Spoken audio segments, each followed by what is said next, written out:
Roberto Gonzalo Sosa Martínez Rodríguez Ortega Sarabia Sagarnaga Torices Molina. Roberto Sosa Martínez, nací en la Ciudad de México un 17 de abril de 1970.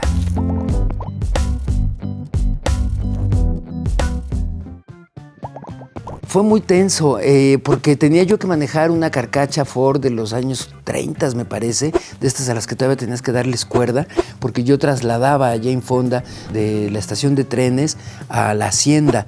Teníamos que ir por unos barrancos, unos desfiladeros allá en Zacatecas, que pues sí había que tener mucho cuidado. Entonces me encanta porque pues, yo era quien conducía, Lucio se llamaba mi personaje, y yo tenía que conducir esta carcacha en donde pues era muy dura, ¿no? El volante era muy duro.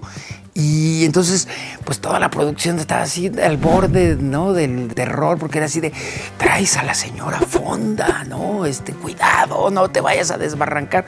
Y les decía yo, pues más allá de la señora Fonda, que por supuesto la vengo cuidando, pues también está mi vida de por medio, ¿no? Entonces, sí era como ir manejando con mucho tiento, porque los brincos, Y entonces, y aparte, pues ir actuando de revolucionario, porque además me metían un balazo en la cabeza mientras yo gritaba, y caballos, ¿no? La cantidad de cosas en las que tiene uno que tener mucha atención en manejar la carcacha. En ese tiempo el estopín es la bolsita con sangre que detona el balazo.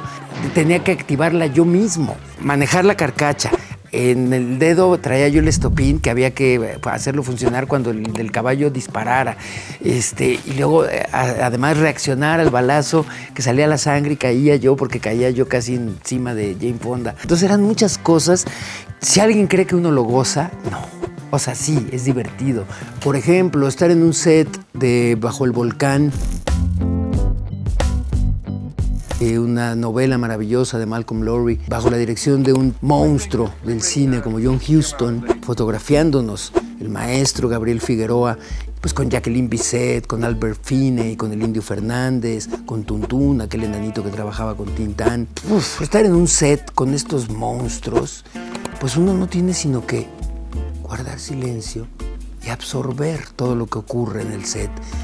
Y ver cómo dirige John Huston, ver cómo ilumina un set Gabriel Figueroa, se mueve frente a la cámara, un Albert Finney, una Jacqueline Bisset, un Indio Fernández, pues son los grandes maestros, ¿no? Y yo ya tenía sapiencia y conocimiento de quiénes eran. Yo no hacía más que eso, abrir mis sentidos estando en el set y aprenderles a todos y a cada uno de ellos, porque era un privilegio.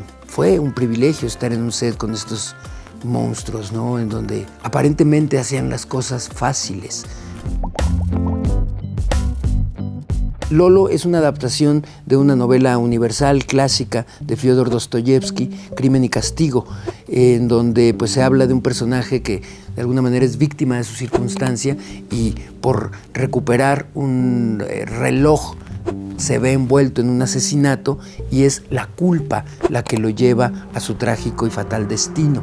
Y trabajar con Pancho pues fue maravilloso. Después de esa hicimos Fibra Óptica, después de una pequeña participación en El Baile de San Juan. Sí, he caído gordo, por supuesto.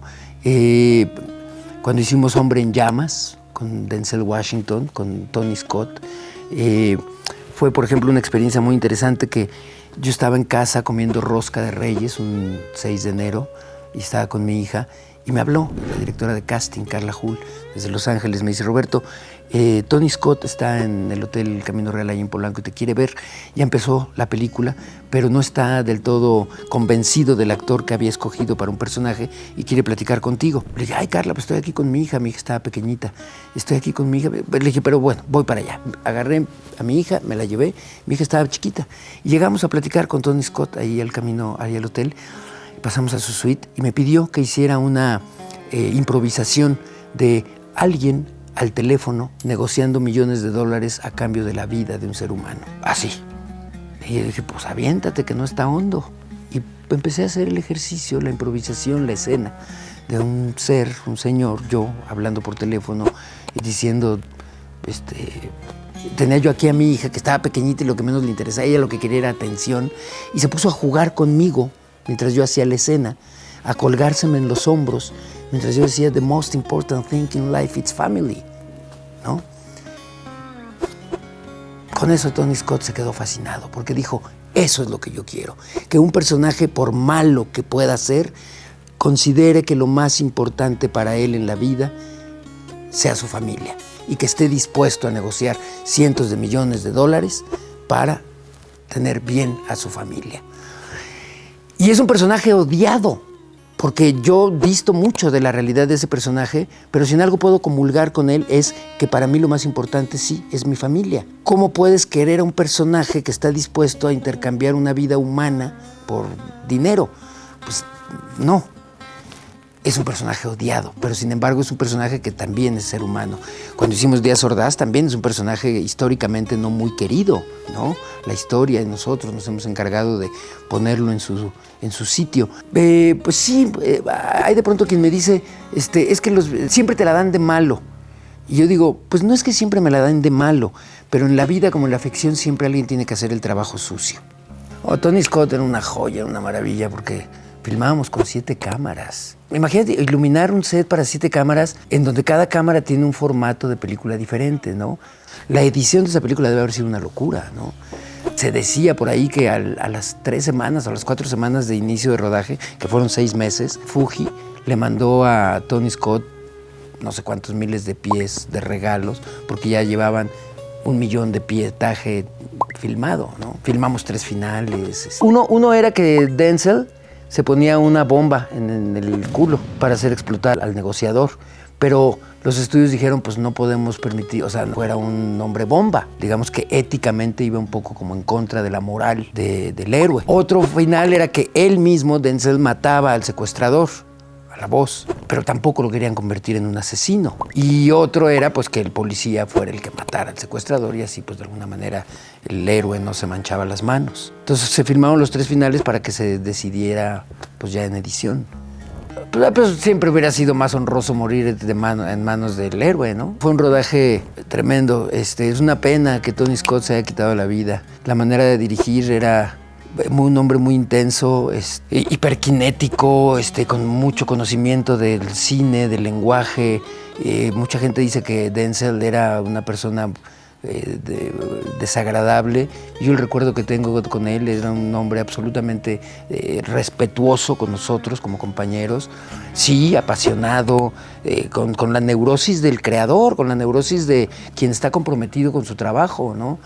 Entonces él llegaba al set. Me encantó porque Tony Scott nos daba prioridad a los actores, nos metía al set y nos hacía mover la escena a nosotros y a partir de ahí él emplazaba las cámaras. Y hay directores que no, que te dicen dónde va la cámara y a partir de ello el actor se ciñe, ¿no?, al montaje de lo que se estableció en la cámara. Acá Tony no, acá él ponía a los actores a que jugaran la escena y después de ello decidía dónde iban las cámaras. Por malo pero taquillero. Fue muy divertido. El Sexy, que es el director, Sebastián Del Amo, con quien después también hicimos El Complot Mongol, también un director al que yo quiero entrañablemente. Y me encantó hacer Juan Orol porque pocas veces como actor tienes la posibilidad de tener esta progresión de arco de tiempo de tantos años, en donde me tocó interpretar pues que 4 edades diferentes, con un personaje de nuestra cinematografía que de alguna manera honra un poco la historia del cine, por lo menos de esa época, que pues es el creador, es el papá o el abuelo de los videohomes, ¿no? Jamás imaginó terminar de cineasta, de director y mucho menos de actor, porque pues como en la película se narra, primero fue torero, fue agente secreto, en fin, trabajó en muchas otras cosas y accidentalmente llegó al cine, pero era un hombre orquesta. Escribía sus guiones, las editaba, las dirigía, siempre ponía a la novia en turno como protagonista de sus películas, pero pues que hacía pastiches, ¿no?, con sus películas y por eso eran malas, pero taquilleras. Pues también con Gustavo Loza es divertido trabajar. Me tocó ahí interpretar al faraón, estos sitios en donde cruzan tantos pero con sentido del humor. Y Ron Coyote Ron fue muy curioso porque yo entré, creamos el personaje del faraón ahí, en el camper de maquillaje. Y ahí, pum, pum, pum, pum, pum, lo empezamos a armar. Y dijimos, bueno, porque lo querían totalmente cholo, ¿no? Al personaje. Estaba la idea de llevar a estos personajes a través de la frontera sur y a la frontera norte del país. Era un proyecto que tenía Gustavo Lose que finalmente ya no se hizo, pero creo que se hicieron 2 o 3 temporadas de Ron Coyote. 3, creo. Yo conocí a Rodrigo Prieto cuando hicimos Fibra Óptica de Pancho Atié en el 97. Él como fotógrafo recién egresado del CCC, del Centro de Capacitación Cinematográfica. Me llamó Rodrigo y me dijo que estaba preparando el rodaje de Pedro Páramo y que le encantaba la idea de que hiciera al padre Rentería. A mí me dio muchísimo gusto que me invitara. Pedro Páramo es una de las novelas protagónicas por excelencia de la literatura mexicana y latinoamericana, en donde Juan Rulfo pues retrata de una manera absolutamente mágica este mundo de ensueño onírico, mágico y al mismo tiempo desgarradoramente real que plantea Juan Rulfo a través de Pedro Páramo. Pues llevarlo al cine pues es evidentemente un gran reto, porque cada uno tenemos nuestro propio Pedro Páramo en la cabeza. Yo estoy convencido de que la literatura, el cine, el teatro son lenguajes diferentes y esta es la nueva versión, la nueva lectura a través del cine que se le da a esta pieza. Y creo que fue un gran acierto que Rodrigo Prieto, como cinefotógrafo, con este ojo fotográfico tan entrenado, tenga la responsabilidad de contar una historia tan visual. Juan Rulfo pues también era fotógrafo, tiene unas fotografías maravillosas y Rodrigo se inspira mucho en la fotografía de Juan Rulfo para hacer esta versión. Tengo que empezar por hacer una confesión. Yo no la he visto. No la he visto y no sé por ende cómo quedó. Tuve sí la oportunidad de participar en ella y de ver, ¿no?